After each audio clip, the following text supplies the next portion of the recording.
साथीहरु तपाईहरुले यहाँनिर स्क्रिनमा देख्न सक्नुहुनेछ यस्तो खालको भिडियो कसरी बनाउने हाँसेर पनि रोएको जस्तो भिडियो एकदमै धेरै टिकटकमा चलिरहेको छ ट्रेन्डमा रहेको छ यस्तो खालको भिडियो बनाउनको लागि चाहिँ तपाईहरुले स्न्यापच्याट एप्लिकेसन डाउनलोड गर्नुपर्ने हुन्छ त्यसको लागि चाहिँ तपाईले आफ्नो एप स्टोर अथवा प्ले स्टोरमा गएर चाहिँ सजिलैसँग डाउनलोड गर्न सक्नुहुनेछ डाउनलोड गरिसकेपछि स्न्यापच्याटलाई ओपन गर्नु होला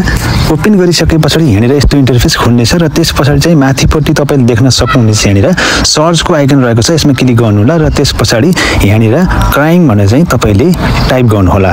र त्यसपछि चाहिँ सर्च गर्नु होला सर्च गरिसकेपछि फर्स्टमै आउनेछ यस्तो खालको रहेको छ यसमा तपाईले क्लिक गर्नु होला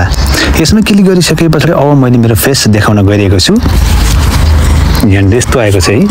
अब म रोए पनि रोए जस्तै देखिन्छ र हाँसी पनि हाँसीको जस्तै देखिन्छ अब तपाईहरुले चाहिँ यहाँ चाहिँ बीचमा देख्न सक्नुहुन्छ यहाँ यो गोलो आइकन रहेको छ यसमा तपाईले थिच्नु होला र त्यसपछि होल्डमा राख्नु होला होल्डमा राखिसकेपछि अब चाहिँ यहाँ भिडियो रेकर्ड भएको छ र यो चाहिँ पूरा भइसकेपछि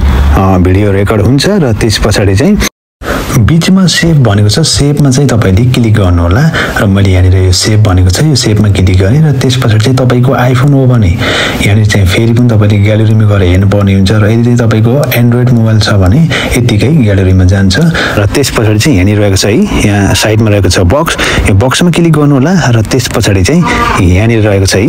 यहाँ रहेको छ त्यसपछि चाहिँ माथिपट्टि तीनवटा डट रहेको छ डटमा क्लिक गर्नु होला र त्यसपछि एक्सपोर्ट स्न्याप भनेको छ यसमा क्लिक गर्नु होला र यसमा क्लिक गरिसकेपछि तलपट्टि डाउनलोड भन्ने छ यहाँनिर यसमा क्लिक गर्नुभयो भने तपाईको यहाँनिर ग्यालरीमा गएर डाइरेक्ट सेभ हुनेछ र सेभ भइसकेपछि तपाईहरुले आफ्नो टिकटकमा यो भिडियोलाई चाहिँ अपलोड गर्न सक्नुहुनेछ यसरी चाहिँ तपाईहरुले चाहिँ हाँसेर पनि रोएको जस्तो भिडियो बनाउन सक्नुहुनेछ यो अहिले चाहिँ टिकटकमा एकदमै धेरै ट्रेन्डिङमा परिरहेको छ एकदम बढी